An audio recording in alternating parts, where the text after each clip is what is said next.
දරුවනේ නම් අපි හත ශ්‍රේණියේ ප්‍රශ්න පත්‍රය සාකච්ඡා කරන්න පටන් ගන්න හදන්නේ.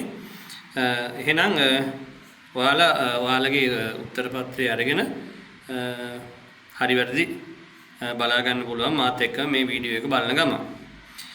හරි. අපි එනවා ප්‍රශ්නාංක 1ට. ප්‍රශ්නාංක 1 කියනවා මොකද්ද?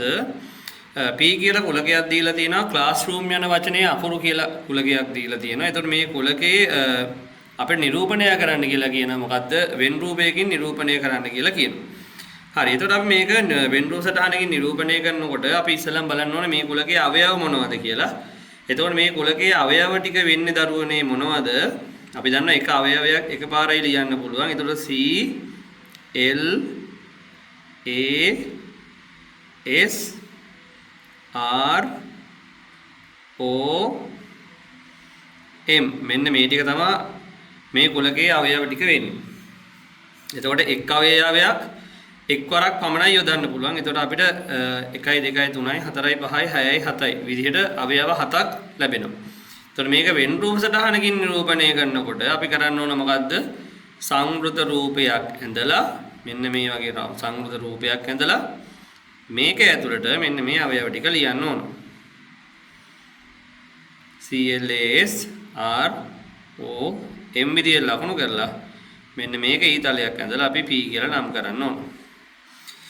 ඊට පස්සේ ප්‍රශ්නාංක 2 අපි එනවා 20 අඩු කිරීම 10 බෙදීම 2. එතකොට අපි ඉස්සෙල්ලම බෙදීම ගණිත කර්මය තමයි සුළු කරන්න ඕන. මොකද මෙතන ගණිත කර්ම දෙකක් තියෙනවා අඩු කිරීම සහ බෙදීම විදියට. ඒකෙන් බෙදීම තමයි අපි ඉස්සෙල්ලම සුළු කරන්න ඕනේ. නේද? මට පුළුවන් මේක 20 අඩු කිරීම 10 බෙදීම 2 කියන එකේ මෙන්න මේ බෙදීම ගණිත කර්මයේ ඉස්සෙල්ලා සුළු කරන්න. මොකද ඔයාලට මතක ඇති මෙන්න මේ ගණිත කර්ම 4 ගත්තාම එකතු කිරීම අඩු කිරීම ගුණ කිරීම බෙදීම කියන ගණිත කර්ම 4 ගත්තාම මෙන්න මේ ගණිත කර්ම දෙක තමයි ප්‍රමුඛව සුළු කරන්න ඕන. ප්‍රථමව සුළු කරන්න ඕන. පළවෙනිම සුළු කරන්න ඕන මෙන්න මේ ගණිත කර්ම දෙක. ඊට පස්සේ තමයි දෙවෙනුව තමයි මොකද්ද? එකතු කිරීම සහ අඩු කිරීම කියන ගණිත කර්මය සිදු කරන්නේ. එතකොට අපිට පුළුවන් මේක ලියන්න එහෙනම් 20 අඩු කිරීම 10 දෙකෙන් බෙදුනම 5යි. 20න් 5ක් අඩු කරපුවාම කීයද? 15යි. ඊට පස්සේ අපිට ප්‍රශ්නාංක 3 තියෙනවා ඍණ 3ට එකතු කරන්න ඕන ඍණ 5ක්. එතකොට අපිට පේනවා මේ දෙන්නගෙම ලකුණු දෙක සමානයි. ඍණයි ඍණයි. ලකුණු සමාන නම් අපි දන්නවා මේ දෙක එකතු කරන්න ඕන 5යි 3යි 8යි. විශාල සංඛ්‍යාවේ ලකුණු තමයි උත්තරේට දාන්න ඕන. මේ දෙන්නගේ විශාල සංඛ්‍යාව වෙන්නේ කියන්නේ 3යි 5යි ගත්තොත් ඒ දෙන්නගේ ලොකු සංඛ්‍යාව වෙන්නේ 5. එහෙනම් එයාගේ ලකුණ වෙන්නේ මොකද්ද? ඍණ. එහෙනම් මෙයාගේ උත්තරේ ඍණ 8යි. එතකොට මේකත් ඒ වගේ ගත්තොත් එහෙම අපිට පේනවා මෙයාගේ ධන මෙයා ඍණ ලකුණු දෙක වෙනස්. එහෙනම් වෙනස් ලකුණු දෙකක් තියෙනවා නම් අපි ලොකු එක්කෙනාගෙන් පොඩි එක්කෙනා අඩු කරන්න ඕන. 5න් 3ක් අඩු කරපුවාම 2යි. එතකොට 5යි 3යි කියන දෙන්න ගත්තම ලොකු එක්කෙනාගේ ලකුණ ලොකු එක්කෙනා ඍණයි. එයාගේ ලකුණ ඍණයි. එහෙනම් උත්තරේ ඍණ 2යි. ඊට පස්සේ ප්‍රශ්නාංක 4 තියෙනවා මොකද්ද? 16 කියන එක්කෙනා සමානයිලු A වල B වෙනි බලයට සහ B වෙන A වල බලයට නම් A හා B වල අගයන් දෙකක් ලියන්න කියලා කියනවා. දරුවනේ මේ බලන්න අපි දන්නවා 16 කියන එක්කෙනා ලියන්න පුළුවන් 4 වැඩි කිරීම 4 විදිහට. 4 වරක් 4 16. එතකොට අපි දන්නවා 4 කියලා 4 වරක් 4 කියලා කියන්නේ 4 දෙවෙනි බලය. ඒ වගේම තමයි මේ බලන්න මේ 16 අපිට ලියන්න පුළුවන් මේ 4 ආයෙ ලියන්න පුළුවන් නැවතත් දෙවරක් 2 කියලා. සහ මේ 4ත් ලියන්න පුළුවන් මට දෙවරක් 2 කියලා. එතකොට මෙතන තියෙනවා දෙකේ ඉලක්කම් 4ක්. එහෙනම් මට මේක ලියන්න පුළුවන් දෙකේ 4 වෙනි බලය කියලා. එහෙනම් මෙතන A වල B වෙනි බලය. මේ තියෙන්නේ A වල B වෙනි බලය. මේ තියෙන්නේ B වල A වෙනි බලය. එහෙනම් මට ගන්න පුළුවන් A සමානයි 4යි B සමානයි 2යි විදිහට. ඊට පස්සේ අපි එනවා ප්‍රශ්නාංක 5ට. මොකද්ද මේ ප්‍රශ්නාංක 5 කියන්නේ? සමචතුරස්‍රයක් මට දීලා තියෙනවා. මේ සමචතුරස්‍රයේ පරිමිතිය සහ වර්ගඵලය සඳහා සූත්‍ර දෙකක් ලියන්න තියෙනවා. පරිමිතිය කියලා කියන්නේ අපි දන්නවා මේ සමචතුරස්‍රයේ වටේ දිග. වටේ දිග කියලා කියන්නේ මෙන්න මේ වටේ දිග. එතකොට මේකේ පැත්තක දිග මට දීලා තියෙන්නේ L කියලා. එහෙනම් වටේ දිග කියලා කියන්නේ P. පරිමිතිය සමානයි. එතකොට මේ දිගත් L මේ දිගත් L මේ දිගත් L මේ දිගත් L. එහෙනම් මට පුළුවන් L අකුරු 4ක් එකතු කරන්නත් පුළුවන්. එහෙම නැත්නම් එක් පාදයක දිග 4න් වැඩි කරන්නත් පුළුවන් නේ. එහෙනම් මට L වරක් 4 කියලා කියන්නේ අපි දන්නවා මේක ලියන්නේ කොහොමද? 4යි L විදිහට.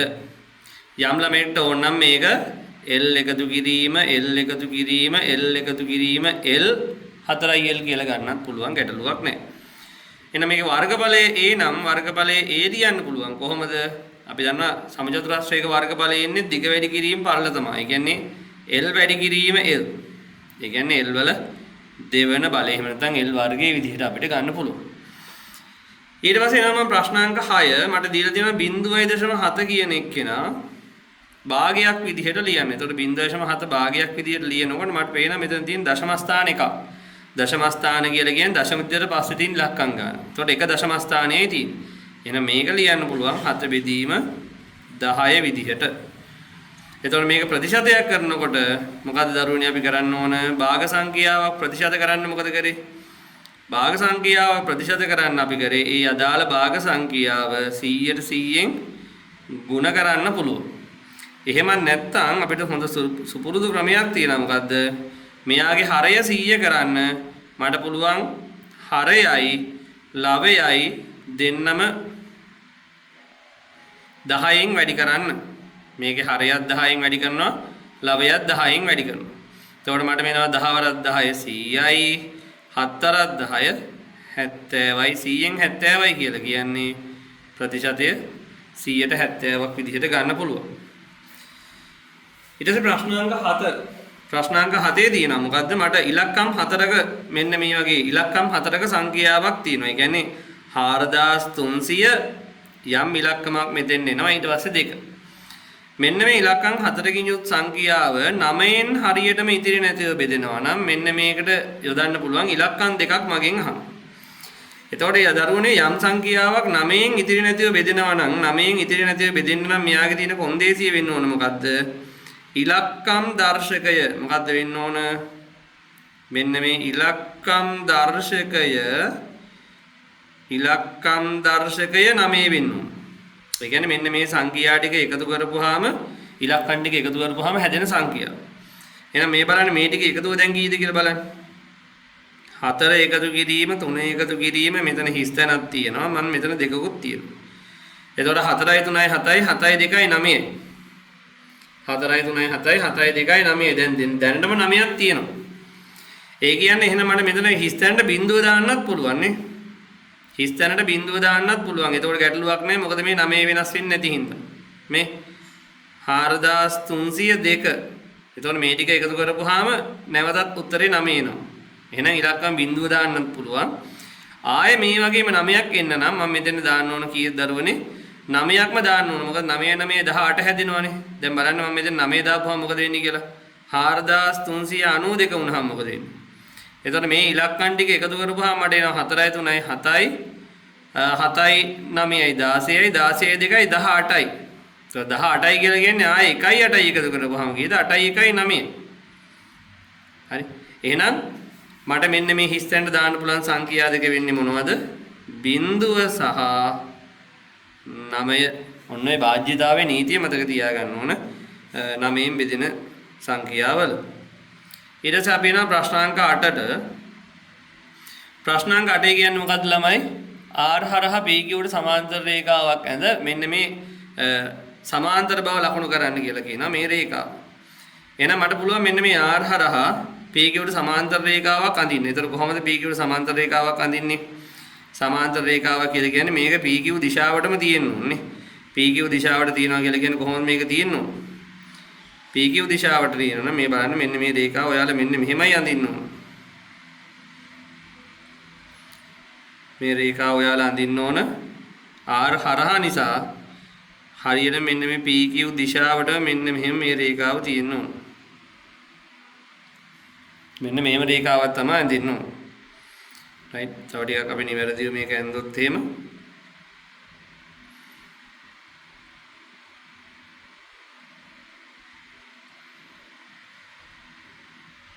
මට පුළුවන් මෙන්න මේ රේඛාවක් අඳින්න මෙන්න මෙහෙමයි. R හරහා මෙන්න මේ වගේ රේඛාවක් මෙන්න මෙහෙම රේඛාවක් මට අඳින්න පුළුවන්. එතකොට මෙන්න මේ රේඛා දෙක සමාන්තර බව පෙන්වන්න ඕන. ඊතර දෙකක් යොදලා. හරි. ඔන්න අපි ප්‍රශ්නාංක 8ට එනකන් ආවා. ඊට පස්සේ අපි යනවා මේකේ ප්‍රශ්නාංක 9ට. 9 වෙනි ප්‍රශ්නේ කියන්නේ මොකද්ද? 1786 කියන අවුරුද්ද. මෙන්න මේ 1786 කියන අවුරුද්ද අධික වර්ෂයක්ද කියලා අහනවා. එතකොට අපි දන්නවා අධික වර්ෂයක් වෙන්න මොකද්ද වෙන්න ඕන? අධික වර්ෂයක් නම් මෙන්න මේ අග ඉලක්කම් දෙක. කියන්නේ මේ අවුරුද්ද 4ෙන් බෙදෙන්න ඕන. එහෙනම් අවුරුද්ද 4ෙන් බෙදෙනවද නැද්ද කියලා බලන්න මොකද කරන්නේ? අපි මෙන්න මේ අග ඉලක්කම් දෙක චෙක් කරලා බලන්න ඕනේ. කියන්නේ මෙන්න 1786 මෙන්න මේ අග ඉලක්කම් දෙකෙන් හැදිලා තියෙන සංඛ්‍යාව 86 කියන එක නා 4ෙන් බෙදෙනවද කියලා බලන්න ඕනේ. එහෙනම් ඔයාලා 86 4ෙන් බෙදලා බැලුවොත් 86 කියන සංඛ්‍යාව 4ෙන් බෙදලා බැලුවොත් අපි දන්නවා 8ට 4 ඒවා 2යි 4 වරක් 2 8යි ඊටු බිඳුවයි 6ට 4 ඒවා 1යි 4 වරක් 1 4යි 6න් 4ක් 2යි ඊටු දෙකක් තියෙනවා. එහෙනම් මේක 4ෙන් ඉතිරි නැතිව බෙදෙන්නේ. ඒ කියන්නේ මේක අධික වර්ෂයක්ද නැත. එතකොට මේක අයිති සියවස මොකක්ද කියලා අපෙන් අහනවා. ඔන්න හොඳ ප්‍රශ්නයක් තියෙනවා සියවසක්. එතකොට මේ බලන්න ළමයි 1786 කියලා කියන්නේ දැන් සියවසක්නේ. සියවසක් කියලා කියන්නේ අපි දන්නවා අවුරුදු 100කට. එතකොට මෙතන තියෙනවා බිංදු දෙකක්. එන ඔයාලා මොකද්ද කරන්න ඕනේ? මෙන්න මේකෙන් අගින් ඉලක්කම් දෙකක් අයින් කරන්න. මොකද මෙතන බිංදු දෙකක් තියෙනවා. මම අගින් ඉලක්කම් දෙකක් අයින් කරනවා. අයින් කළා මෙන්න මේ පැත්තේ තියෙන සංඛ්‍යාවට එකක් එකතු කරනවා. එතකොට 17ට එකක් එකතු වුණාම කීයද? 18යි. ඒ කියන්නේ මේක අයිති වෙන්නේ 18 වෙන සියවසයට. ඊට පස්සේ අපි යනවා ප්‍රශ්නාංක 10ට. ප්‍රශ්නාංක 10 මොකද්ද කියන්නේ? ප්‍රශ්නාංක 10 කියනවා මෙන්න මෙහෙම සංඛ්‍යා දෙකක් තියෙනවලු. මෙන්න මේකට මෙන්න මේ අසමානතා ලකුණු දෙක සහ මෙන්න මේ සමාන ලකුණු යොදන්න කියලා කියනවා. මොකද්ද? එතකොට මෙන්න මේ දැන් බලන්න මිශ්‍ර සංඛ්‍යා දෙකක් දීලා තියෙන්නේ. ඒ දෙකේම පූර්ණ සංඛ්‍යා දෙක සමානයි. 3යි 3යි. හැබැයි භාග සංඛ්‍යා දෙක ගත්තොත් මට පේනවා මෙතනින් තියෙනවා 4න් 3 කියන භාග සංඛ්‍යාව සහ මෙතන තියෙනවා 6න් 5 කියන භාග සංඛ්‍යාව. එහෙනම් මට පුළුවන් මේ දෙන්නගෙන් විශාල එක්කෙනා කවුද කියලා තෝරගන්න, හරය සමාන කරගන්න. මෙයාගේ හරය සහ ලවය 6න් වැඩි කරන්න. මෙයාගේ හරය සහ ලවය 4න් වැඩි කරන්න. එතකොට මට මෙතන එනවා කොහොමද? 6 වරක් 4 24යි, 6 වරක් 3 18යි, 6 වරක් 4 24යි, 4 වරක් 5 20යි. එතකොට 24න් 18 සහ 24න් 20 ගත්තම මට පේනවා 24න් 20 කියන සංඛ්‍යාව විශාලයි. එහෙනම් මෙතන මෙන්න මේ විදිහට අසමානතා ලකුණක් යෙදෙන්න ඕන. හරියට ප්‍රශ්නේ උත්තරේ හරිනම් හරියට දාගන්න. ඊළඟ දරුවනේ මෙන්න මට දිගක් දීලා තියෙනවා මීටර් 15කුයි සෙන්ටිමීටර් 4කුයි. මේක මට 6න් වැඩි කරන්න තියෙනවා. එතකොට මේක 6න් වැඩි කරනකොට ඔයාලට ක්‍රම දෙකකට පුළුවන්. එක්කෝ මේක තනි ඒකකයට හරවගෙන ගුණ කරන්නත් පුළුවන්. නැත්නම් මේ විදිහටම ගුණ කරන්නත් පුළුවන්. ඉතින් වඩාත් හොඳයි මේක තනි ඒකකයට හරව ගන්න එක. අපි දන්න මීටර් 15ක් කියලා කියන්නේ සෙන්ටිමීටර් නම් 1500කුයි. තව මෙතන සෙන්ටිමීටර් 4කුත් තියෙනවා. එතකොට ඔක්කොම කීයද? සෙන්ටිමීටර් 1504 වැඩි කරන්න ඕන 6. එහෙනම් මේක 6 වරක් 7 24න් 4 දෙකක් ඉතුරුයි. 6 වරක් බිංදුව බිංදුවයි 2යි 2යි. 6 වරක් 5 30න් බිංදුව 3ක් ඉතුරුයි. 6 වරක් 1 6යි 3යි කීයද? 9යි. එහෙනම් දරුවනේ මට එනවා කීයක්ද? 9024ක් සෙන්ටිමීටර්. එහෙනම් නැවතත් මට පුළුවන් මේක මීටර් කරන්න අග ඉලක්කම් දෙක. ඒ කියන්නේ 90යි මීටර් 24යි සෙන්ටිමීටර් විදිහට මට මේකේ උත්තරේ ගන්න පුළුවන්. ඊට පස්සේ ප්‍රශ්නාංක 12 ළමයි අපෙන් අහනවා මෙන්න මෙයාගේ ඝනකාභයක් දීලා තියෙනවා. ඝනකාභයේ පරිමාව අපෙන් අහනවා. ඒතර ඝනකාභයක පරිමාව කියලා කියන්නේ අපි ඝනකයක එහෙම නැත්නම් ඝනකාභයක පරිමාව හොයන්නේ කොහොමද? ඝනකාභයක පරිමාව හොයන සූත්‍රයක් තියෙනවා. මොකක්ද කොහොමද පරිමාව හොයන්නේ? දිග වැඩි කරන්න ඕන පළලෙන් ඒක වැඩි කරන්න ඕන ආයේ උසෙන් නේ. දිග වැඩි කිරීම පළල වැඩි කිරීම උස. එහෙනම් මට මේකේ පේනවා දිග සෙන්ටිමීටර් 10යි පළල සෙන්ටිමීටර් 7යි උස සෙන්ටිමීටර් 4යි. එහෙනම් මේක වැඩි කරන්න 4 වරක් 4ක් 4 28යි 28 10න් වැඩි වුණාම කීයද? 280යි ඝන සෙන්ටිමීටර් විදියට තමයි අපිට උත්තරේ එන්නේ. එහෙනම් ප්‍රශ්නාංක 12ට උත්තරේ කීයද? ඝන සෙන්ටිමීටර් 280යි. ඊළඟට අපි එනවා ප්‍රශ්නාංක 13ට. එතකොට ප්‍රශ්නාංක 13 මම ගත්තොත් එහෙම මේකේ මොකක්ද දරුවනේ අපිට කියන්නේ? ක්‍රියාත්මක වන ඔරලෝසුවක් තියෙනවලු. මේකේ පැය කටුව හා මිනිත්තු කටුව අතර සෑදෙන්නේ මෙන්න මේ වගේ කෝණයක් අතර. ක්‍රියාත්මක නොවන ඔරලෝසුවක පැය කටුව හා මිනිත්තු කටුව අතර සෑදෙන්නේ මෙන්න මෙහෙම කෝණයක්ලු.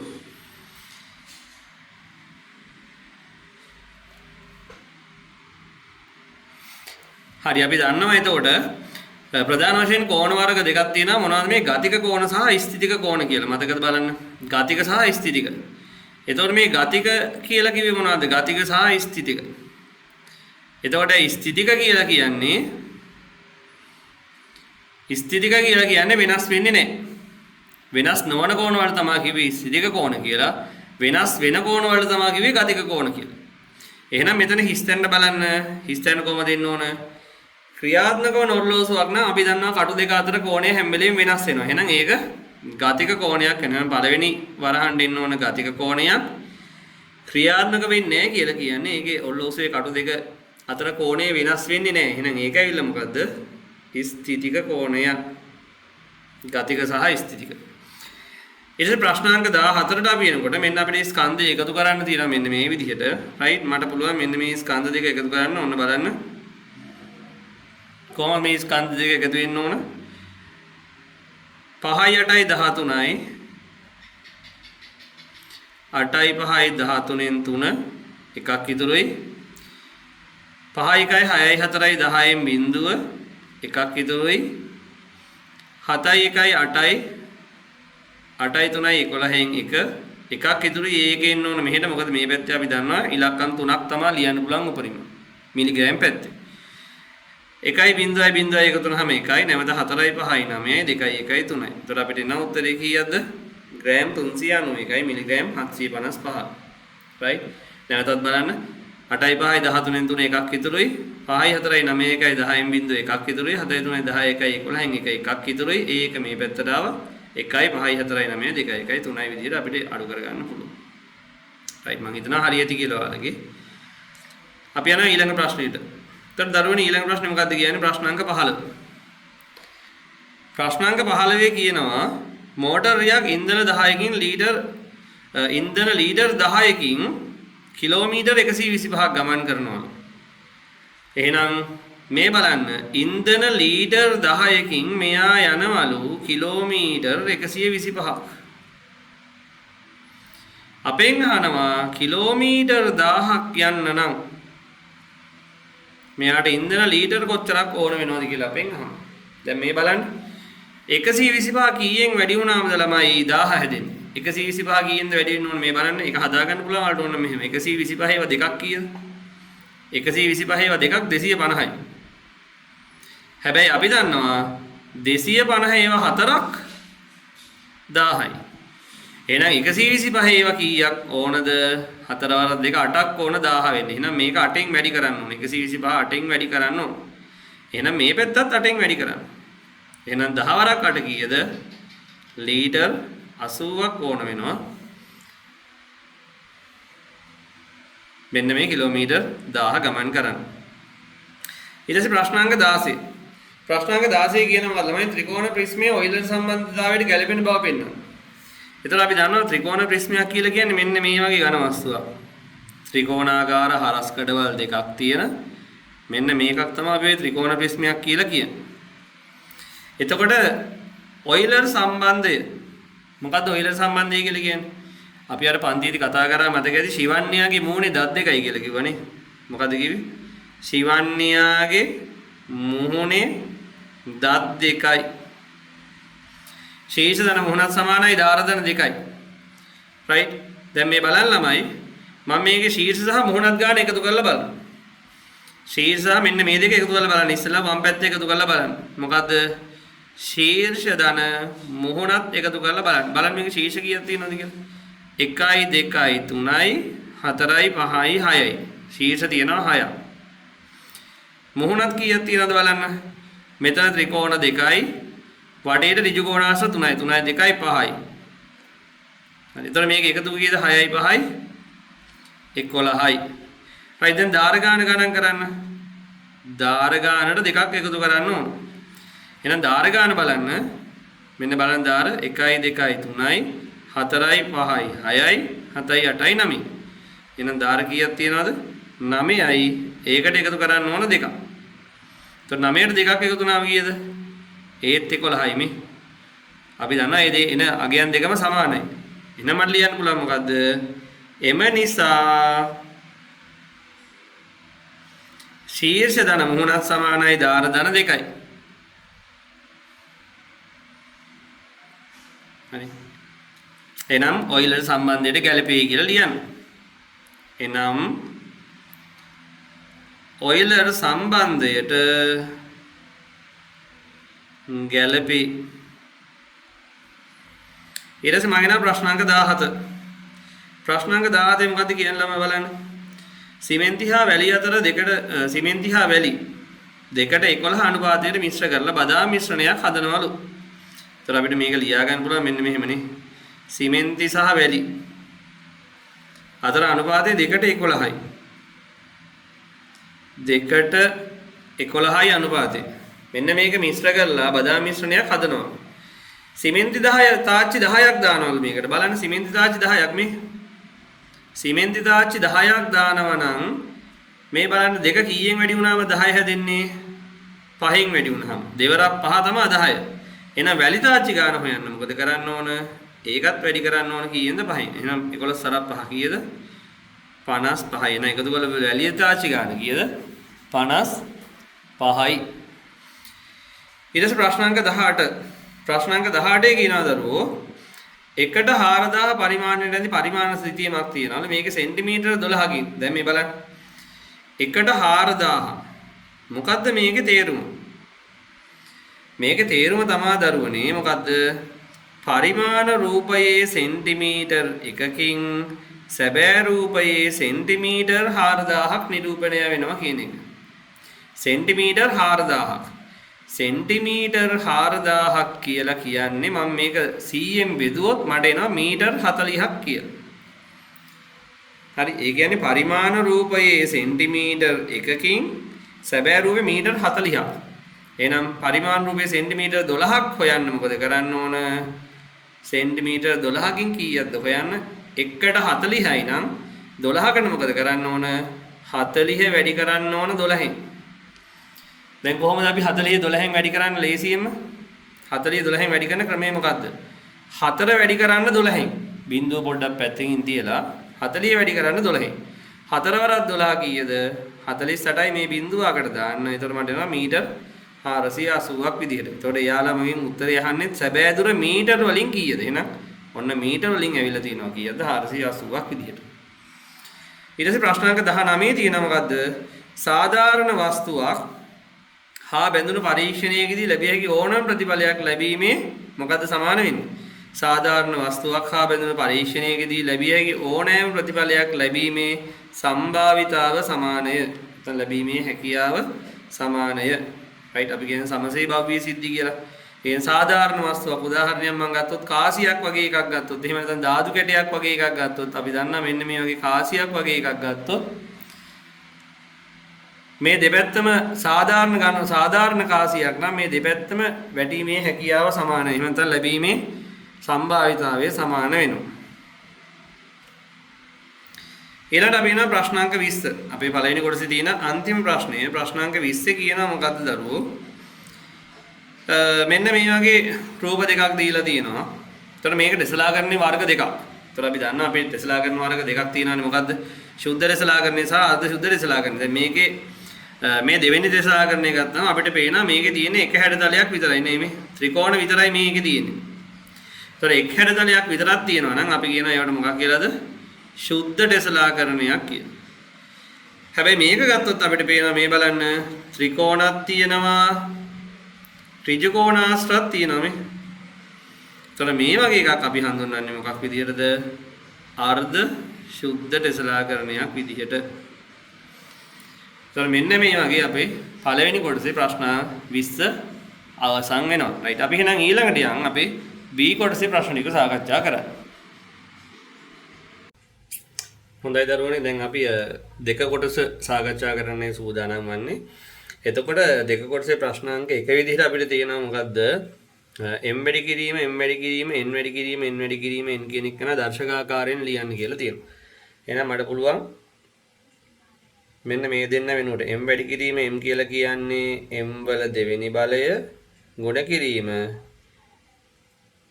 n අකුරු 3ක් කියලා කියන්නේ n වල තුන්වෙනි බලය. ඒතර මෙන්න මේකේ දර්ශකාකාරයෙන් ලියන්න පුළුවන්. ඊට පස්සේ රෝම ඉලක්කම් දෙක කොටසේ තියෙනවා 2a එකතු කිරීම 3 ධන a ඍණ 1. එතකොට අපි දන්නවා මේ සජාතීය පද එහෙම නැත්නම් එකම ජාතීය පද එකතු කරන්න පුළුවන්. එතකොට මෙන්න මේ 2a කියන එක්කෙනාට මෙන්න මේ a කියන එක්කෙනා සුළු කරන්න පුළුවන්. ඒතර අපිට පේනවා මෙයක් ධන මෙයක් ධන. දෙන්නගේම ලකුණු දෙක ධනයි. මොකද මෙතන තියෙන්නේ ධන. ඒතකොට ධන 2යි ඊට a එකක් එකතු වුණාම ඔක්කොම කීයද? ධන 3යි a. ඊට පස්සේ ඉලක්කම් විදියට ගත්තොත් එහෙම ධන 3යි ඍණ 1යි තියෙන්නේ. ධන 3යි ඍණ 1යි කියලා කියන්නේ අපි දන්නවා ලකුණු දෙක වෙනස් නම් 3න් එකක් අඩු කරපුවාම 2යි. එහෙනම් ධන 2යි. ඒතකොට ඒකේ උත්තරේ 3යි ධන 2 වෙන්න ඕන. ඊට පස්සේ රෝම ඉලක්කම් 3 සමීකරණයක් තියෙන අපිට විසඳන්න කියලා. මොකද්ද බලන්න සමීකරණය 2x ඍණ 5 සමානයි 11. එතකොට අපි ඉස්සෙල්ලාම මොකද්ද කරන්න ඕන? මෙන්න මේ ඍණ 5 අයින් කරගන්න. මේ ඍණ 5 අයින් කරගන්න මොකද්ද කරන්නේ? මම සමීකරණය ලියනවා මෙන්න මේ විදිහට 2x ඍණ 5 සමානයි 11යි. එහෙනම් මෙන්න මේ ඍණ 5 අයින් කරගන්න මම මොකද කරන්නේ? දෙපැත්තටම එකතු කරනවා ධන 5ක්. අපි දන්නවා එයාගේ ප්‍රතිවිරුද්ධ ගණිත කර්මය තමයි එකතු කරන්න ඕන. හැබැයි එකතු කරන එක්කෙනා දෙපැත්තටම එක හා සමාන එක්කෙනෙක් තමයි එකතු කරන්න ඕන මේ. ධන 5යි ධන 5යි. ඊට පස්සේ මෙන්න මේ ඍණ 5යි ධන 5යි සුළු වෙනවා. එතකොට මට ඉතුරු වෙන්නේ 2x සමානයි 11ට 5ක් එකතු වුනහම කීයද? 16යි. දෙපැත්තම දෙකෙන් බෙදන්න දෙකේ ඉලක්කම සුළු වෙනවා. එතකොට මට මෙතනින් එනවා මොකද්ද? x සමානයි 16 දෙකට බෙදුනම කීයද? 8යි. ඊට පස්සේ අපි යනවා ළමයි රෝම ඉලක්කම් 4ට. මොකද්ද රෝම ඉලක්කම් 4 කියන්නේ? සුදු සීනි කිලෝග්‍රෑම් එකක් රුපියල් x ද දුඹුරු සීනි කිලෝග්‍රෑම් එකක් රුපියල් y ද වේ. සුදු සීනි කිලෝග්‍රෑම් 3යි දුඹුරු සීනි ග්‍රෑම් 500ක් ගැනීමට වැය වෙන මුදල වීජය ප්‍රකාශනයකින්. දැන් මේ බලන්න. සීනි කිලෝග්‍රෑම් එකක් රුපියල් x ගානේ සීනි කිලෝග්‍රෑම් මෙයා ගන්නවලු 3ක්. එහෙනම් එකක් x නම් 3ක් කීයද? 3යි x. ඊට පස්සේ දුඹුරු සීනි කිලෝග්‍රෑම් එකක් රුපියල් y ගානේ එයා ගන්නේ ග්‍රෑම් 500ක්. දන්න ග්‍රෑම් 500ක් කියන්නේ කිලෝග්‍රෑම් එකකින් භාගයක්. එහෙනම් කිලෝග්‍රෑම් එකක් y නම් දුඹුරු සීනි කිලෝග්‍රෑම් එකක් y නම් ග්‍රෑම් 500ක් කියලා කියන්නේ එයා බෙදන්න ඕන දෙකෙන්. ඒතර මේකට වැය වෙන සම්පූර්ණ මුදල කියලා කියන්නේ ඒ දෙකේ එකතුව. ඒතර මට නම් වීජීය ප්‍රකාශනය මොකද්ද? 3ix ධන y බෙදීම 2යි විදිහට. ඊට පස්සේ මම එනවා ඒක රෝම ඉලක්කම් 5ට. බලන්න රෝම ඉලක්කම් 5 මොකද්ද කියන්නේ? x සමානයි රුපියල් 215ද y සමානයි රුපියල් 370 නම් ඉහත කොටසෙන් ඔබ ලබාගත් වීජීය ප්‍රකාශනයට මෙන්න මේකට ආදේශ කරලා වෙන මුදල හොයන්න. රයිට් එහෙනම් ළමයි ආදේශ කරමු අපි කොහොමද? 3යි x වෙනුවට ආදේශ කරන්න ඕන 215යි ධන y වෙනුවට ආදේශ කරන්න ඕන කීයද? 370යි 370 බෙදීම 2යි. රයිට් මේ සුළු කරගන්න ළමයි එහෙනම් 3 වැඩි කරන්න 215න් 3 වරක් 5 15න් 5 එකක් ඉතුරුයි 3 වරක් 3යි 1යි 4යි 3 වරක් 2 6යි 645යි මෙතන 370 දෙකෙන් බෙදන්න 3ට 2 1යි ඉතුරු 1යි 17ට 2 8යි 8 වරක් 2 16යි ඉතුරු 1යි 10ට 5යි 185යි. එහෙනම් 645ට 185ක් එකතු කරන්න 5යි 5යි 10න් බිඳුවයි 5යි 5යි 10න් බිඳුව එකක් ඉතුරුයි 8යි 4යි 12යි 1යි 13න් 3 එකක් ඉතුරුයි 6යි 1යි 7යි 1යි 8යි රුපියල් 830ක් එනවා. ඒකට වියදම. ඒතරවල පේපර් ඉස්සරහ මෙතන ලකුණු ප්‍රමාණයකට අදාළ ලකුණු ප්‍රමාණය දාලා තිනවා. මේ වලට පේන හැටි මෙතන ලකුණු ප්‍රමාණය දාලා තිනවා. ඔයාලට පුළුවන් ඒකට අදාළව ලකුණු දාගන්න. ඊට පස්සේ අපි යනවා ප්‍රශ්නාංක 2ට. බලන්න ප්‍රශ්නාංක 2 මොකද්ද කියන්නේ කියලා. ප්‍රශ්නාංක 2 කියන ඉස්සලා මෙන්න මේ වගේ දශම සංඛ්‍යා ගුණ කිරීම බෙදීමක් තියෙන්නේ අපිට.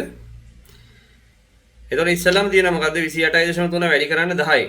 එතකොට මේ බලන්න ළමයි 28.3 වැඩි කිරීම 10 කියලා කියන්නේ මොකද්ද ගුණ කිරීමේදී වෙන්නේ? මෙතන 10 එක බිඳුවක් නම් තියෙන්නේ. ගුණ කරනකොට මේ තියෙන බිඳු ගානට මෙන්න මේ තිත යන්න ඕන දකුණට. එතකොට මෙතන බිඳු එකක් නම් මේක එක ඉලක්කමක් යන්න ඕන දකුණට. එතකොට මට එනවා කීයද? 283යි මෙතෙන් දශම තිත එන්නේ ඕනවල් 283.0යි කියලා ලියන්නත් පුළුවන්. එහෙම නැත්නම් ඔයාලා 283 විදිහට තිබ්බත් ගැටලුවක් නැහැ. ඔය උත්තර දෙකම හරි. එතකොට ඒ වගේම තමයි බෙදනකොට මොකද වෙන්නේ? දෙයිලන් තියෙන බෙදීමක් මේ 28.3 බෙදන්න ඕන 100ෙන්. එතකොට බෙදනකොට මොකද්ද වෙන්නේ? මෙතන බිංදු දෙකක් තියෙන හින්දා මෙන්න මේ තිත ඉලක්කම් දෙකක් පිටිපස්සට එන්න ඕන. එතකොට මෙතෙන් තිත එන්න ඕන. එතකොට මට එනවා 0.283යි ඉස්සරහට මම බිංදුවක් යොදා ගන්නවා. එතකොට 0.283යි ඒකේ උත්තරේ.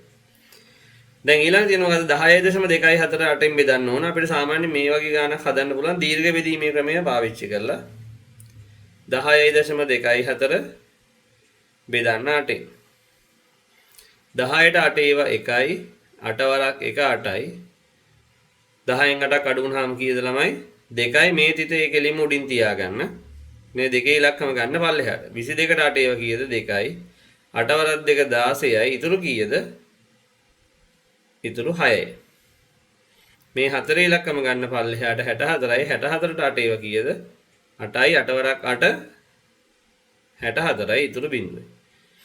එතකොට මට උත්තරේ එනවා කීයද 1.28යි. දැන් මට පුළුවන් ඊට මේකේ B කොටසට යන්න. B කොටස තියෙන ඔන්න භාග එකතු කිරීමක් තියෙනවා අපිට. බලමු එහෙනම් මේ භාග එකතු කිරීම කරන්නේ කොහොමද කියලා. දැන් මිශ්‍ර සංඛ්‍යා දෙකක් තියෙන්නේ.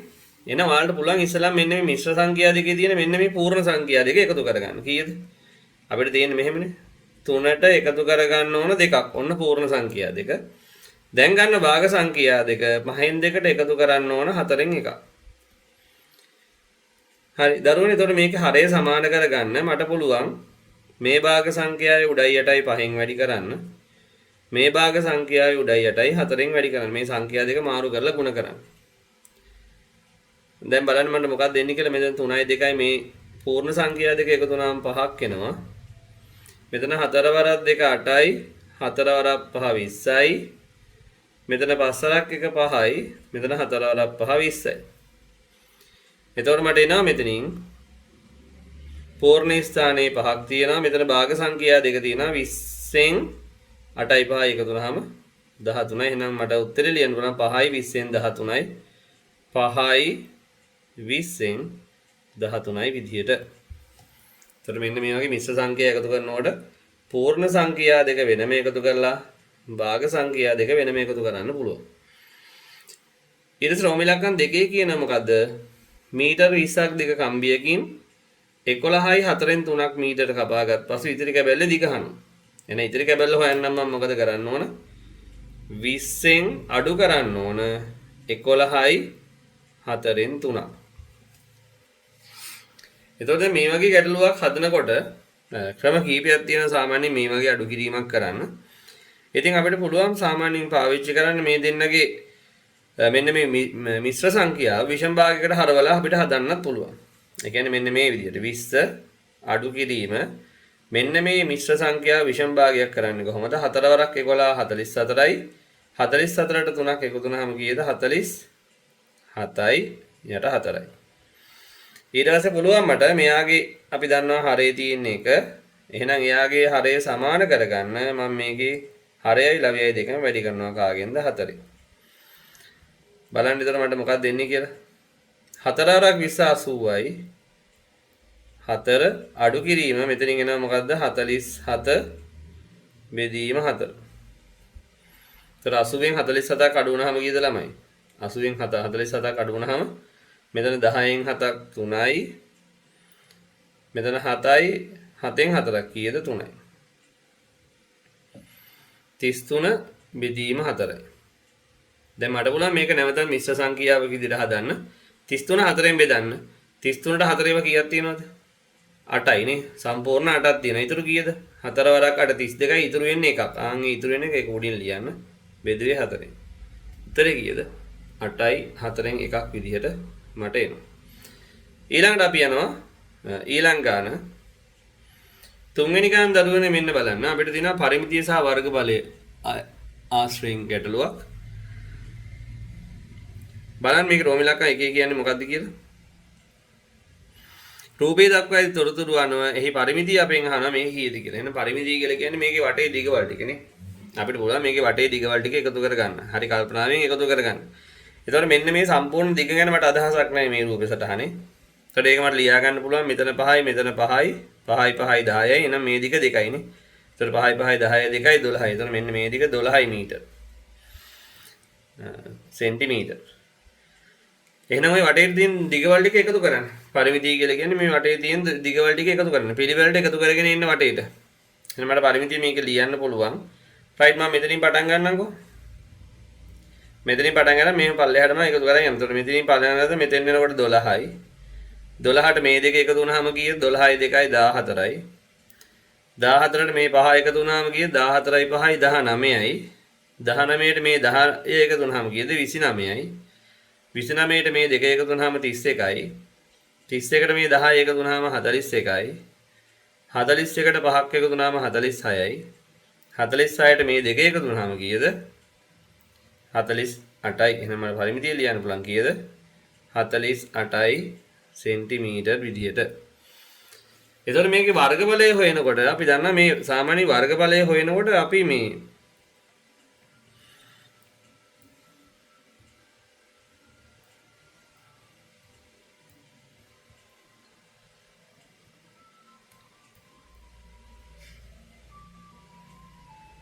වර්ගඵලය හොයනකොට අපි මේක රූප සටහන් දෙකකට බෙදා ගන්නවා.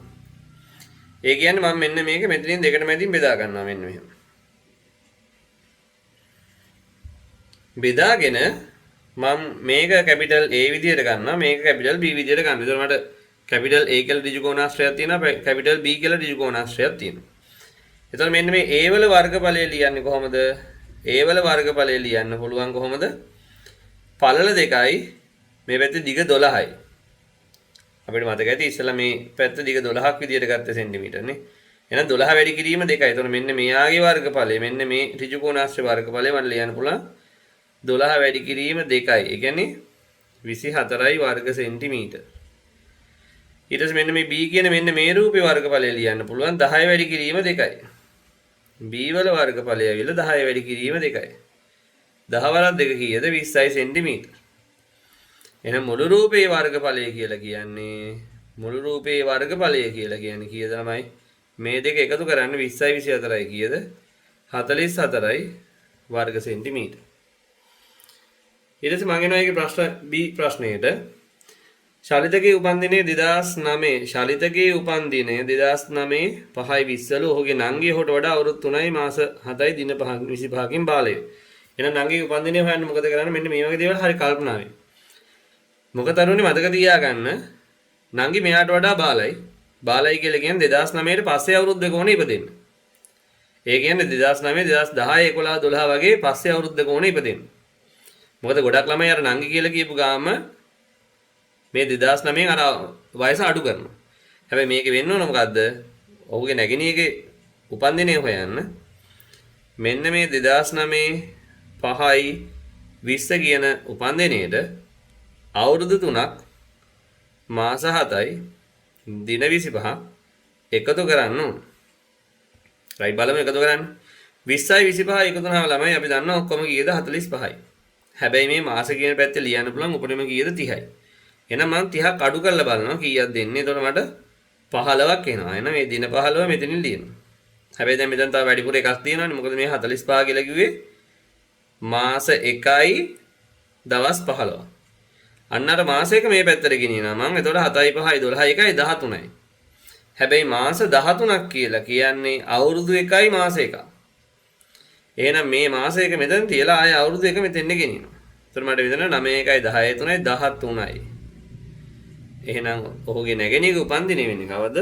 2013 ජනවාරි 15 වෙනිදා. එතන මෙන්න මේක තමයි ඒකේ උත්තරේ විදිහට ලැබෙන්නේ.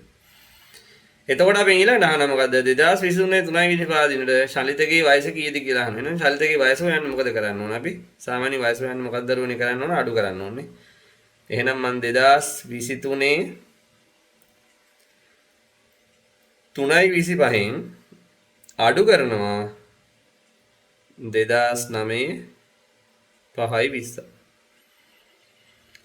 25න් 20ක් අඩු වුණාම 5යි දවස් 5යි මෙතන 3න් 5ක් අඩු කරන්න බෑ මම මේ පැත්තෙන් එකක් ගන්නවා එක අවුරුද්දක් ගන්නවා එක අවුරුද්දක් කියලා කියන්නේ මෙතෙන් එන්නේ ළමයි මාස 12ක් එතකොට මෙතන ඔක්කොම කීයක් එනවද 12යි 3යි 15යි 15න් තව 5ක් අඩු වෙන්නේ 15න් 5ක් අඩු වුණාම කීයද 10යි දැන් මෙතන තියෙන්නේ 2 22 එතකොට 2න් 9ක් බෑ මේ පැත්තෙන් ගත්තා 12න් 9ක් කීයද 12න් 9ක් 3යි එතකොට මෙතන ඉතුරු වෙන්නේ 1යි එතකොට මට එනවා මෙයාගේ වයස කීයද?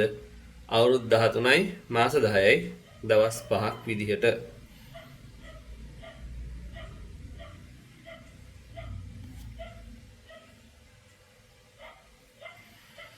ඊළඟ දරුවනේ අපි යනවා 4 වෙනි ප්‍රශ්නයට.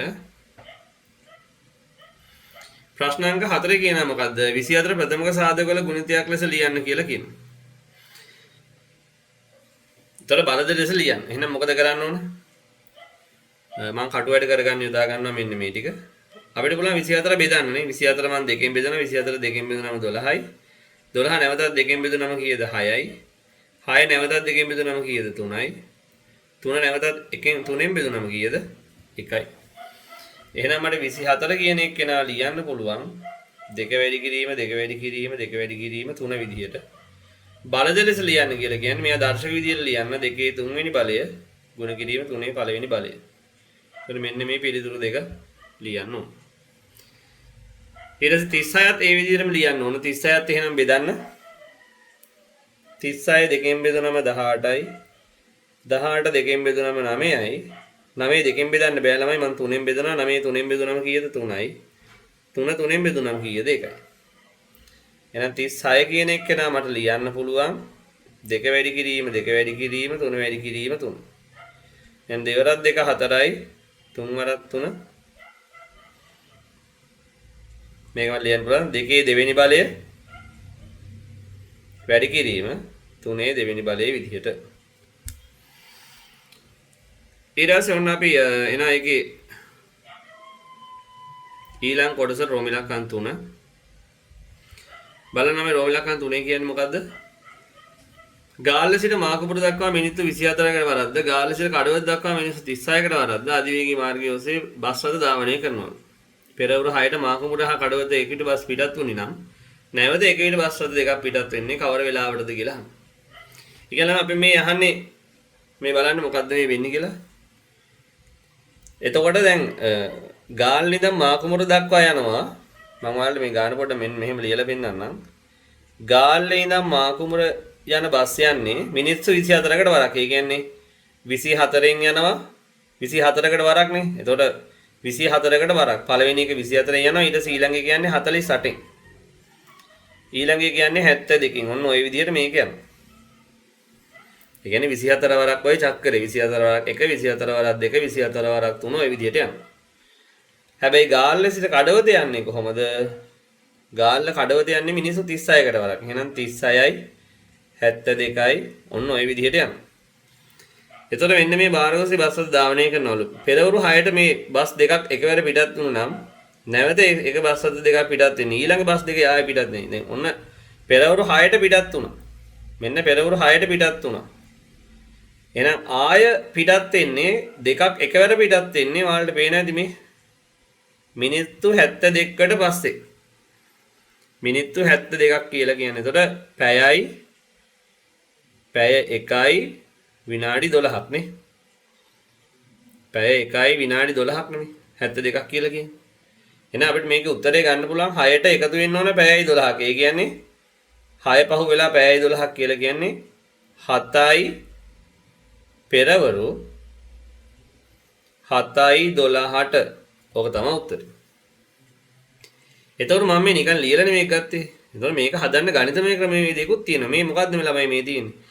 24 48 මේ ගුණාකාර මේ ගුණාකාර. එතකොට පොඩිම ගුණාකාරය පොදු වෙන පොඩිම ගුණාකාරය කියලා කියන්නේ මේ ඇත්තම කියනවා නම් ඔය තියෙන්නේ 24 හා 36 කියන සංඛ්‍යා දෙකේ කුඩා පොදු ගුණාකාරය.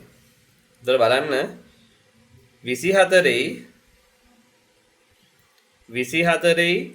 36යි කුඩා පොදු ගුණාකාරය හොයන්න කොහොමද? ඔන්න මම මේ දෙකෙන් බෙදන්න. නැත්නම් මම අර අපිට මේ ගානේ ඉස්සලා උඩ මතක ඇති ඔයාලට මේ ගානේ උඩ මෙන්න මෙහෙම දෙයක් දුන්නා අපිට මේ 24 සහ 36 කියන සංඛ්‍යා දෙකේ ඔය දීලා තියෙන්නේ සාධක ලෙස ලියන්න කියලා ඔය කුඩා පොදු ගුණාකාරය හොයන්න තමයි. එතකොට මේ බලන්න 24 කියන සංඛ්‍යාව අපි ලිව්වා ඉස්සෙල්ලා කොහොමද? 24 කියන එක නා ලිව්වා 2 3 වෙනි බලයයි 3 පළවෙනි බලය. 36 කියන එක නා ලිව්වා 2 දෙවෙනි බලයයි 3 දෙවෙනි බලය. ඒතර 24යි 36යි කුඩා පොදු ගුණාකාරය කියන්නේ ළමයි මෙන්න මේ තියෙන පාද වලින් වැඩිම දර්ශකයේ තියෙන එක නා ගන්න. දැන් අපි දන්නවා මෙතන පාද තියෙනවානේ දෙකේ පාදේ. එතකොට මෙතන දෙකේ පාදයෙන් තුනක් තියෙනවා මෙතන දෙකේ පාදයෙන් දෙකක් තියෙනවා. වැඩිම එක්කෙනා කවුද? දෙකේ දෙකද දෙකේ තුනද? අපි පේනවා වැඩිම එක්කෙනා දෙකේ තුන. එහෙනම් මම දන්නවා දෙකේ තුනයි. දෙකේ තුනයි තුනේ පාදයෙන් තුනේ එකයි තුනේ දෙකයි කියලා. කියන්නේ වැඩිම එක්කෙනා කවුද? තුනේ දෙක. එහෙනම් මම තුනේ දෙක ගන්නවා. તો දෙකේ තුනයි තුනේ දෙකයි කියලා කියන්නේ දෙකේ තුන්වෙනි බලය කියලා කියන්නේ 8යි. තුනේ දෙවෙනි බලය කියලා කියන්නේ 9යි. 8 වරක් 9 කීයද? 72යි. මිනිත්තු 72ක්. අයන මිනිත්තු 72 කියලා කියන්නේ ඉස්සෙල්ලා වගේම පැයයි විනාඩි 12ක්. එහෙනම් පිළිතුර අවසාන පිළිතුර වෙන්නේ කීයද? පෙරවරු 7:12. ඊට පස්සේ මම එනවා රෝම ඉලක්කම් 4ට ඒකේ. මොකද රෝම ඉලක්කම් 4 කියන්නේ පෙරගෙඩි 24ක් හා වෙරළුගෙඩි 36ක්. කිසිවෙකුට ඉදිරිව නොවන පරිදි සෑම සමාන පෙරගෙඩි සංඛ්‍යාව ලැබෙන බෙදුවා නම් ඒතර මේ අපෙන් අහන්නේ අනිත් එක මොකද්ද? කුඩා පොදු ගුණාකාරය නම් මේ හෙව්වේ මේකේ තියෙන්නේ මොකද්ද මේ? මහා පොදු සාධකය. ඒ කියන්නේ සමානව බෙදෙන විශාලම සංඛ්‍යාව කීයද කියලා යහන්නේ. උපරිම ළමුන් සංඛ්‍යාව කීයක්ද කියලා. ඒ කියන්නේ 24 සහ 36 කියන දෙන්නගේ මහා පොදු සාධකය. මෙයා සහ මෙයා බෙදන්න පුළුවන්. දෙන්නම් බෙදන්න පුළුවන් ලොකුම ඉලක්කම. අපිට පේනවා 12නේ. ඒතර කොහොමද ඒක ගන්නෙ අපි? ඉතින් මේක බෙදන්න. 24 දෙකෙන් බෙදුනම කීයද? 12යි 36යි දෙකෙන් බෙදුනම කීයද? 18යි. ආයෙ දෙකෙන් බෙදන්න 6යි 9යි. දැන් මට පුළුවන් මේක ආයෙ 3ෙන් බෙදන්න. 6 3ෙන් බෙදුනම 2යි 9 3ෙන් බෙදුනම 3යි. එහෙනම් සියල්ලම බෙදෙන විදිහට මට බෙදන්න පුළුවන් මෙන්න මේ ටික විතරයි. එහෙනම් මේකේ මහා පොදු සාධක කියන්නේ 2 වැඩි කිරීම 2 වැඩි කිරීම 3. මෙන්න මේ සංඛ්‍යා 3. දෙවරක් 2 4යි 4 වරක් 3 කීයද? 12යි නම් උපරිම ළමන සංඛ්‍යාව කීයද? 12යි.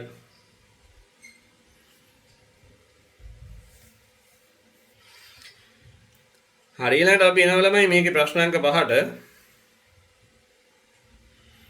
ප්‍රශ්නාංක 5 මෙන්න මේ වගේ මට වගුවක් දීලා තියෙනවා. මිශ්‍ර පාසලක 7 ABCDE පන්ති 5ක ඉන්නේ පිරිමි ළමුන් සහ ගැහැණු ළමුන් මෙන්න මේ වගේ දීලා තියෙනවා. ඒතර මේ තද පාටකින් මට ඇඳලා තියෙන්නේ මොනවද? මෙන්න මේ තද පාටින් තියෙන්නේ මේක ඉන්නේ පිරිමි ළමයි ගණන් ටික. හරි. වඩාත් හොඳයි ඔයාලට ගාන හදන වෙලාවේ ඔක ලියා ගන්න පුළුවන් නම් චුට්ටක්. ඒ කියන්නේ පිරිමි ළමයි මෙතන කීයක් ඉන්නවද? හරි. මෙතන ඉන්නවා කීයක්ද? 20ක්. මෙතන කීයද? 24යි. මේකේ උස කීයද? එතකොට 22ක් වගේ නේ මේ. ඔයාලට පේනවා හරියට අඩි කොදුව තියලා ඇඳලා බලන්න 22ක් වගේ තියෙන්නේ. එතන 22යි. ඊට පස්සේ මෙතන ඔයාලට පේනවා ආයෙනවා 26ක් වගේ. මෙතනත් 26යි. ඊට පස්සේ ගැහැණු ළමුන් ලියාගත්තොත් මෙතන එනවා කීයද? 24යි 20යි 22යි මෙතන ආයෙනවා 22ක් මෙතන එනවා 20ක්. ඔන්නෝම තමයි තියෙන්නේ. රයිට්. එහෙනම් බලමු මේක ඇසුරෙන් කොහොමද ඊළඟ ප්‍රශ්න වලට උත්තර ලියන්නේ කියලා. රයිට්. අපි යනවා ඊළඟ පිටුවට. මොකක්ද අපෙන් අහන්නේ? පිරිමි ළමුන් හා ගැහැණු ළමුන් සංඛ්‍යාව සමානව සිටින්නේ කුමට පන්තියද? රයිට්. අපිට පුළුවන් පිරිමි ළමයි සහ ගැහැණු ළමයි සමානව ඉන්නේ. ඔයාලට පේනවා මේ තියෙන්නේ. පිරිමි ළමයි සහ ගැහැණු ළමයි සමානව තියෙන්නේ 7C පන්තිය. එහෙනම් මට උත්තර ලියන්න පුළුවන් මොකද්ද? 7C පන්තිය. පන්තියක සිටින වැඩිම හා අඩුම පිරිමි ළමුන් සංඛ්‍යාව අතර වෙනස කොපමණද? හරි. අපි රූසලන ආවොත් එහෙනම් අපිට වැඩිම පිරිමි සංඛ්‍යාව අපිට පේනවා පන්තියේ ඉන්න වැඩිම පිරිමි සංඛ්‍යාව වෙන්නේ 26. සහ අඩුම පිරිමි සංඛ්‍යාව වෙන්නේ 20. එහෙනම් අපෙන් අහන්නේ වැඩිම හා අඩුම පිරිමි ළමුන් අතර වෙනස කීයද? 26න් අඩු කරන්න 20ක් වෙනස කීයද? 6. ඉතින් රෝමිලකන් 3 අහන මොකද්ද? 7B පන්තියේ සිටින පිරිමි ළමුන් සහ ගෑනු ළමුන් අතර අනුපාතය. 7B පන්තිය අපි යමු 7B පන්තියට පිරිමි ළමුන් සහ ගෑනු ළමුන් 24ට 20යි නේ. 24ට 20යි. මට මේ දෙකම හතරෙන් බෙදන්න පුළුවන්. ඒතර 24 4ෙන් බෙදුනම කීයද? 6යි. 20 4ෙන් බෙදුනම කීයද? 5යි. එහෙනම් අනුපාතයේ සරලම ආකාරයේ විදිහට කීයද? 6:5යි. පන්ති 5 සිටින මුළු ශිෂ්‍ය සංඛ්‍යාව කොපමණද කියලා අහනවා. එහෙනම් දරුවනේ මොකද කරන්න ඕන? දැන් මේ ටික අපි එකතු කරගන්න ඕන. එහෙනම් මට පුළුවන් මේ පන්ති වශයෙන් ඕන ලියා ගන්න මෙතන. ඒතර 7A පන්තියේ 20යි 24යි කීයද? 44ක් ඉන්නවනේ. 7B පන්තියෙත් ඉන්නවා 44. 7C පන්තියෙත් 44යි. 7D පන්තියේ ඉන්නවා 26යි 22යි කියලා කියන්නේ 48ක් ඉන්නවා. මෙතන 26යි 20යි කියලා කියන්නේ 46ක් ඉන්නවා. එහෙනම් මම මොකද කරන්න ඕන? මෙන්න මේ සංඛ්‍යා ටික එකතු කරගන්න ඕන. එතකොට මේක හිතී කීයද? 44ට එකතු කරන්න ඕන 44ක්. තවත් 44ක්. ඊට පස්සේ 48යි 46යි. 48යි 46යි. හරි. ළමයි මෙන්න මේ සංඛ්‍යා පහ එකතු කරන්න. 4යි 12යි 12යි 8යි 20යි 6යි 26න් 6 දෙකක් ඉතුරුයි. 4යි 12යි 20යි 20යි දෙකයි කීයද? 22යි. ළමයි ඔක්කොම කීයද? 226යි. ඊට පස්සේ රෝමිලකම් පහේ 7A පන්තියේ තවත් පිරිමි ළමුන් 4 දෙනෙකු හා ගෑනු ළමුන් 2 දෙනෙකු ඇතුළත් කරන මේ පන්තියේ පිරිමි ළමුන් ගන්නේ ප්‍රතිශතය කවරේද? right. දැන් මේ බලන්න 7A පන්තියේ දැන් ඉන්න විදිය ලියාගමු අපි. පිරිමි ළමයි 20යි 24යි. පිරිමි ළමයි 20යි ගෑනු ළමයි 24යි. එතකොට මේකට තව 4 දෙනෙක් පිරිමි ළමුන් 4ක් කියලා කියන්නේ මෙතනින් එනවා කීයද? 24ක්. ගෑනු ළමුන් 2 දෙනෙක් කියලා කියන්නේ මේකට දෙකක් එකතු වුණාම 26ක් වෙනවා. එම්පදේ පිරිමි ළමුන්ගේ ප්‍රතිශතය. එහෙනම් පිරිමි ළමුන්ගේ ප්‍රතිශතය හොයන්න කරන්න ඕන මොකද්ද? පිරිමි ළමුන් 24ක් ඉන්නවා. පන්ති මුළු ශිෂ්‍ය සංඛ්‍යාව වෙන්නේ මේ දෙකේ එකතුව 50ක්. ප්‍රතිශත කරන්න මොකද කරන්න ඕන? මෙයාගේ උඩ යටයි මම වැඩි කරනවා දෙකෙන්. මොකද හරය 100 කරගන්න ඕන හින්දා. 100 මෙතන 24 ඒවා දෙකක් කීයද? 48යි. එහෙනම් ප්‍රතිශතය කීයද? 100ට 48ක් විදිහට මට එනවා. ඊට පස්සේ මම එනවා ප්‍රශ්නාංක 6ට. ප්‍රශ්නාංක 6 මෙන්න මේ ඛණ්ඩාංක ටික අපිට ලකුණු කරන්න කියලා කියනවා.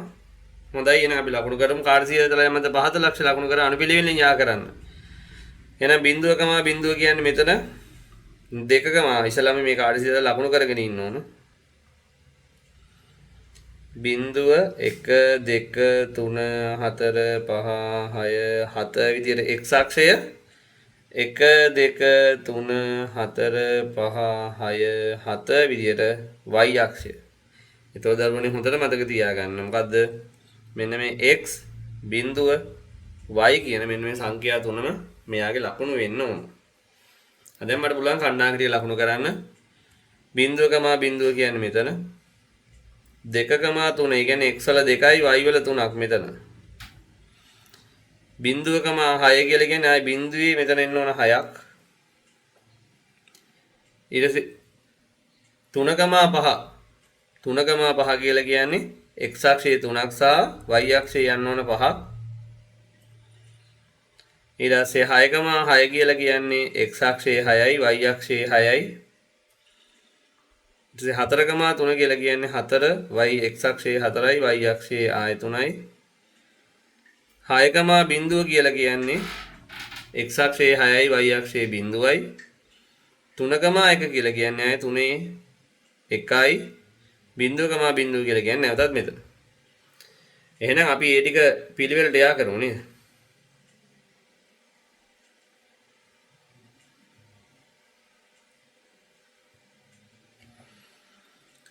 හරි දරුවනේ එහෙනම් අපි මේ ටික යා කරමු බලන්න. මම කොළ පාටින් මේ ටික යා කරලා පෙන්නන්නම් ඔයාලට. මෙන්න මේ විදිහට. බිඳුවේ ඉඳන් යන්න ඕන 2,3 කියන එකනට බිඳුවේ ඉඳන් 2,3ට ගියා. ඊට පස්සේ එතනින් ආයේ 0,6ට ගියා. එතනින් ආයේ 3,5ට ගියා. 3,5 කියලා කිව්වේ මෙන්න මෙයාට ආවා. ඊට පස්සේ එතනින් ආයේ 6,6ට ගියා. එතනින් ආයේ මෙතෙන් එනවා. 6,6න් ආයේ එනවා කීයටද 4,3ට. එතනින් ආයේ 6,0ට. එතනින් 3,1ට.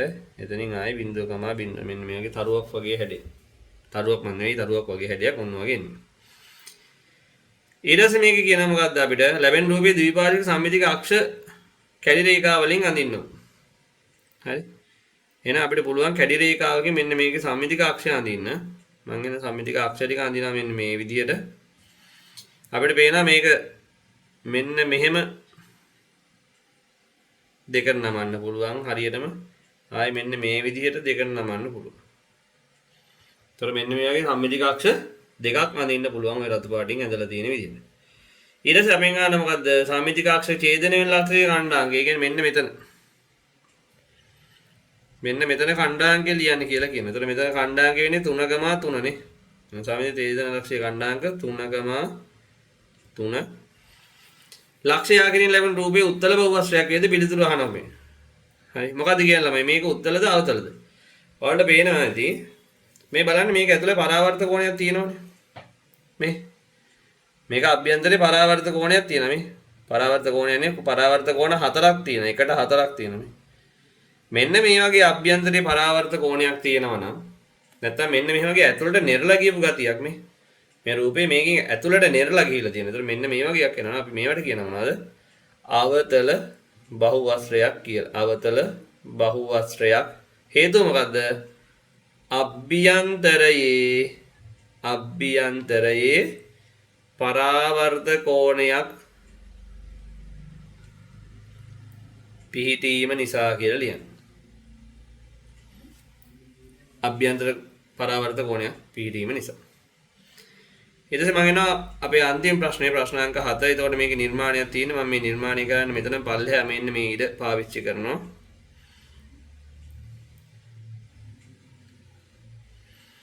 මොකද කියන්නේ? අරය සෙන්ටිමීටර් 5ක් වූ වෘත්තයක් අඳින්නලු. එහෙනම් අපි කොහොමද වෘත්තයක් අඳින්නේ? අපිට පුළුවන් වෘත්තයක් අඳින්න මෙන්න මේ විදිහට. මම වෘත්තයක් අඳිනවා.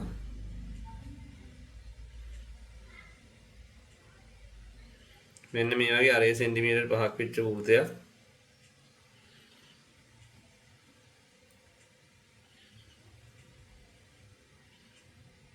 මොන තියෙනවා සෙන්ටිමීටර් 5ක් වෙච්ච වෘත්තයක් ඇඳගත්තා. හරි. ඊට පස්සේ කියනවා මොකද්ද? ශීර්ෂයේ වෘත්තමත් බියෙන් ෂඩස්ත්‍රයක් නිර්මාණය කරන්න ඕන. එතකොට ෂඩස්ත්‍රයක් නිර්මාණය කරන ළමයි මොකද්ද කරේ?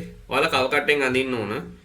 රයිට්. මම මේක දැන් ඒ විදිහට පෙන්වන්නේ නෑ. දැන් මම මේක කව කට්ටෙන් ඔයාලට අඳින විදිහ පෙන්නනවා. මොකද කරන්න ඕන? කව කට්ටෙන් ඔයාලා ගන්න ඕන සෙන්ටිමීටර් 5ක දිගක්. ඒ කියන්නේ ඔයාලගේ මෙන්න මේ කව කට්ට මෙන්න මෙහෙම තියෙන කව කට්ට ගත්තාම මෙන්න මේ කව කට්ටේ තුඩ සහ පැන්සල අතර මෙන්න මේ දිග සෙන්ටිමීටර් 5කට අරගෙන කව කට්ට මෙතන තියලා ඔයාලා ඡාපයක් අඳින්න ඕන. කව කට්ට මෙතන තියලා ඡාපයක් අඳින්න ඕන වෘත්තය මත. ආයේ මෙතන කව කට්ට තියලා ආයෙ ඡාපයක් අඳින්න. මෙතන කව කට්ට තියලා ආයෙ ඡාපයක් අඳින්න. මෙතන කව කට්ට තියලා ආයෙ ඡාපයක් අඳින්න. මෙතන කව කට්ට තියලා ආයෙ ඡාපයක් අඳින්න. ඊට පස්සේ අන්න ඒ ලැබුණු ලක්ෂ ටික යා කරන්න. මට පුළුවන් අන්න ඒ ලක්ෂ ටික යා කරන්න මෙන්න මේ විදිහට. මේ ලක්ෂය මෙතෙන්න, මේ ලක්ෂය මෙතෙන්න යා කරන්න, මේ ලක්ෂය මෙතෙන්න, මේ ලක්ෂය මෙතෙන්න මෙන්න මෙහෙම යා කරන්න. එතකොට ඔයාලට ඒ සවිදි ෂඩාස්ත්‍රය. මෙන්න මේ පාදහයම දිගින් සමානයි. ඔයාලා ලකුණු කරන්නේ ඒක A B C D E F විදිහට. මේක ලකුණු කරලා තියෙන්නේ P Q R S T නේ. P Q R S T U විදිහ ලකුණු කරන්න. ඊට පස්සේ කියන මොකද්ද? ප්‍රමිලාකන් තුනේ කියන විලක්ෂයේ සරස්වයෙන් බෙදලා බෙදලා PQV සම්බාධ ත්‍රිකෝණයක් නිර්මාණය කරන්න. ආයන සම්බාධ ත්‍රිකෝණයක් නිර්මාණය කරන්න මොකද කරන්න ඕන? PQV කියලා කියනවල කව කට්ට අර සෙන්ටිමීටර පහ ඒ විදිහටම අරගෙන මොකක්ද දරුවනේ කරන්න ඕන? P වල තියලා කව කට්ට ඡාපයක් අඳින්න, Q වල තියලා ආය ඡාපයක් අඳින්න, අන්නේ ඡේදන ලක්ෂ දෙක ආය යා කරන්න. එතකොට පුළුවන් මට ඡේදන ලක්ෂ දෙක යා කරන්න මෙන්න මේ විදිහට. මෙන්න මේ වගේ සම්බාධ ත්‍රිකෝණයක් එයි. මෙන්න මෙතන V. PR යා කර PR කියන එක නා යා කරන්න කියලා කියන මම බලන්න පුළුවන් PR යා කරන්න. PR කියන එක නම යා කරනවා මෙන්න මේ විදිහට. PR යා කර RPV කෝණය මනින්න කියලා කියනවා. RPV කෝණය මනින්න කියලා RPV කියලා කියන ළමයි මෙන්න මේ කෝණය මනින්න කියලා කියන්නේ. ඔයාලා මැනලා බලන්න මේ කෝණයට අංශක 90ක් විදියට එයි. එහෙනම් RPV කෝණය කීයද? අංශක 90යි. ඊට පස්සේ මෙන්න මේ RPV කියන කෝණය කෝණ 90 මොන කෝණයක්ද? මේක ඍජු කෝණී ත්‍රිකෝණයක්. ඍජු කෝණී ත්‍රිකෝණයක්. පාද 90 ඇවිල්ලා අපිට පේනවා මේකේ දිගවල් තුනක් තියෙන. එහෙනම් මේක විෂම පාද ත්‍රිකෝණයක්. විෂම පාද ත්‍රිකෝණයක්. ඉතින් මෙන්න මේ විදිහට අපි අපේ ප්‍රශ්න 7 සාකච්ඡා කරලා ඉවර කරා. වල් පුළුවන් ලකුණු ටික දාගන්න. එහෙනම් ළමයි අපි ඊළඟ දවසේ තවත් පේපර් එකකින් මේ වගේ හම්බෙමු.